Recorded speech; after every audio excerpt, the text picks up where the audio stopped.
Hello, everyone. Phil Lee returning with another episode of Civil War Chat.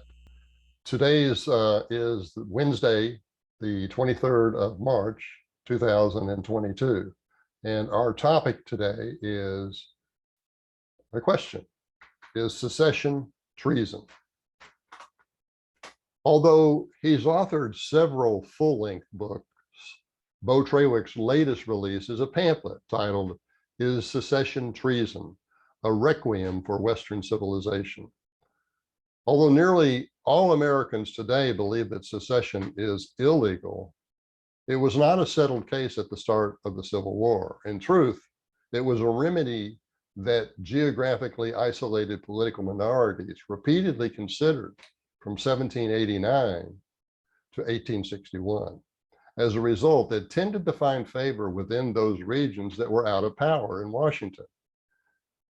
It was popular in New England, for example, when Virginians were president. In fact, the Northeastern states threatened to secede at least 5 times during America's first 60 years.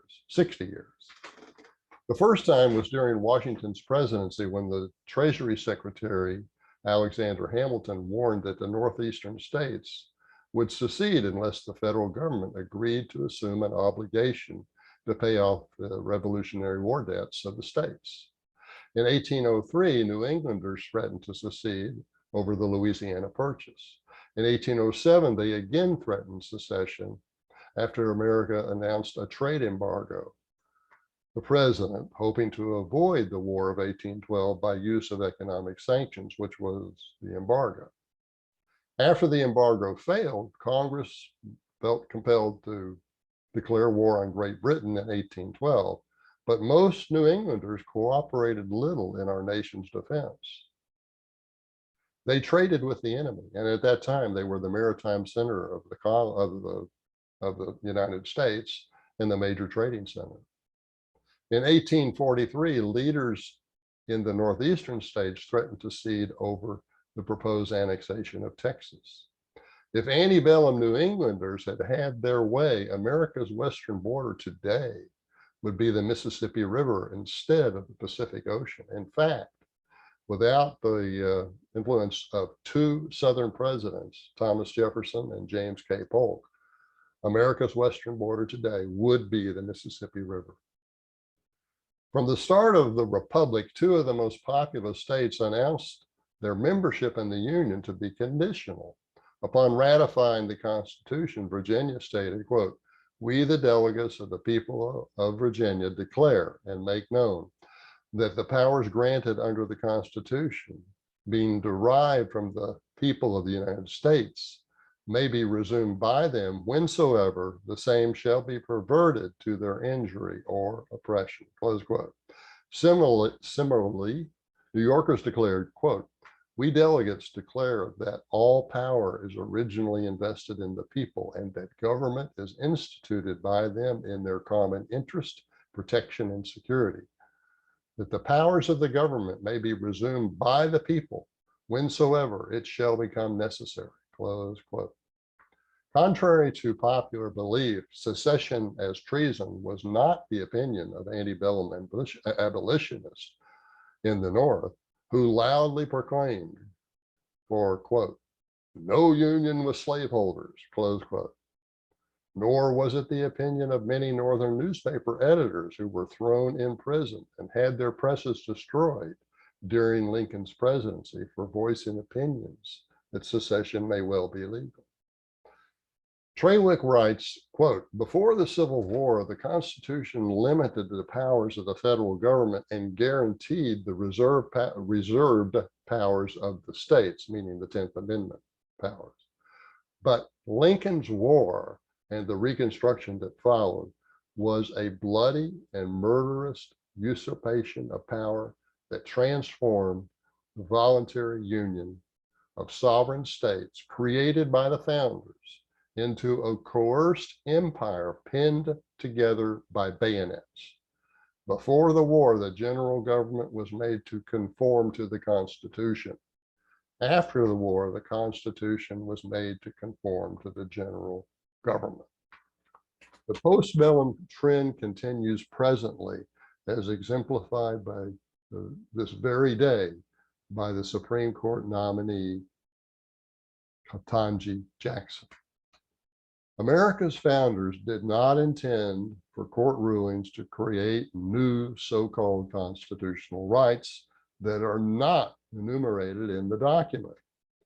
They based our judicial system on English common law and a statutory tradition.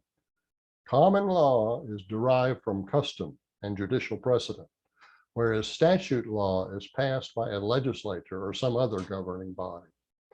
Judges interpreted common law and administered statute law.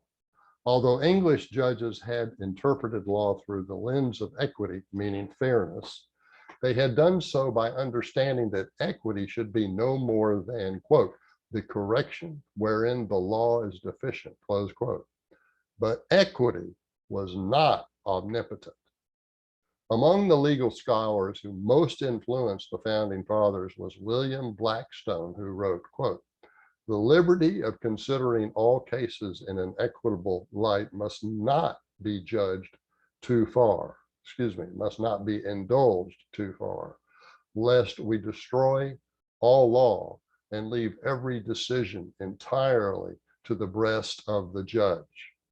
And law without equity, though hard and disagreeable, is much more desirable than equity without law, which would make every judge a legislator and introduce infinite confusion, close quote.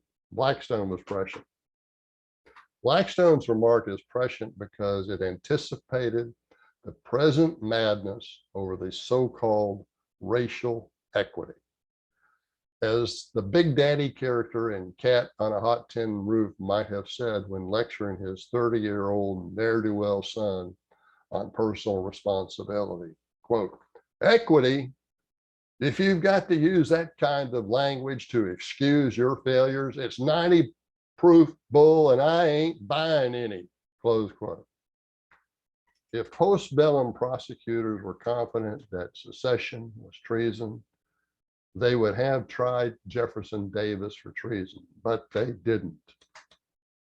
A trial would expose them to the American secessionist traditions emanating from the Declaration of Independence and the 10th Amendment.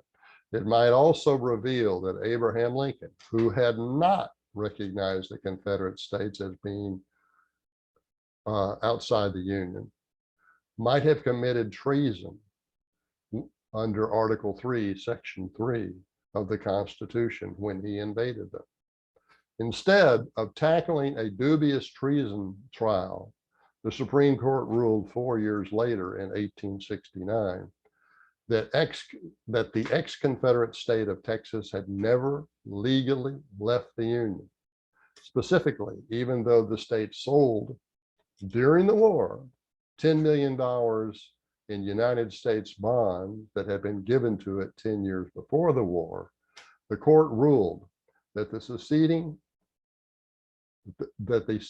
state government in Texas had no right to reclaim the bonds for their corrupt Republican regime. Texas, the court ruled, had never left the Union because no state could unilaterally secede. That's 1869, 4 years after the Civil War.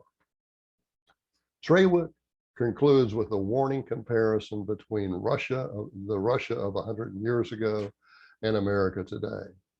Russia freed her serfs in 1861, but by 1905, the farmers could not pay the government mortgages on the land they had purchased.